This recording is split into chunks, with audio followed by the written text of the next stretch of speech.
Hello everyone, आज हामी नेपालमा टिकटक ब्यान भइसकेपछि यसलाई कसरी चलाउन सकिन्छ भनेर हेर्दैछौँ। VPN युज नगरिकन वाइफाईको सिम्पल सेटिङबाट चाहिँ हामीले सजिलै टिकटक चलाउन सक्छौँ। सबैभन्दा पहिला अहिले यसरी हेरौँ, टिकटक हेरौँ। टिकटक अहिले यसरी राम्रोसँग चलिरहेको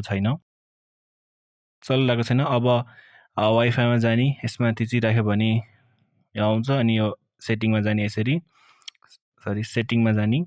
सेटिङमा गएपछि तपाईँको आइपी सेटिङमा चाहिँ यहाँ DHCP यो चाहिँ डाइनामिक हो, अटोमेटिकवाला हो। अब यसलाई स्ट्याटिक गर्ने। स्ट्याटिक गरिसकेपछि हामीले डिफ्रेन्ट अप्सन्सहरू देख्न सक्छौँ। हामीले यो म्यानुअली हामीले चेन्ज गर्न सक्छौँ। यसमा चाहिँ DNS1लाई यसमा चेन्ज गरेर 1.1.1 4वटा 1.1 गरेर गर्न सक्छौँ। 1.1.1.1 यदि यही सिम्पल सेटिङ गरिसकेपछि हामीले सजिलै आफ्नो मोबाइलमा टिकटक चलाउन सकिन्छ। अब हेरौँ है त।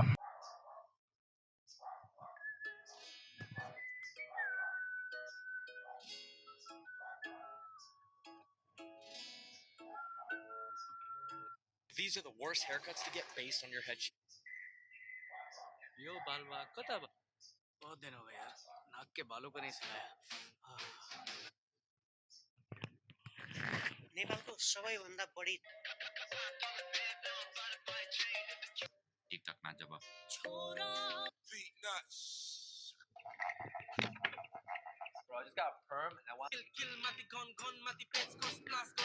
यसरी हामीले वाइफाईमा सिम्पल सेटिङ गरेर कुनै पनि VPN सफ्टवेयर युज नगरिकन हामीले चाहिँ टिकटक सजिलै चलाउन सकिन्छ। Thank you everyone.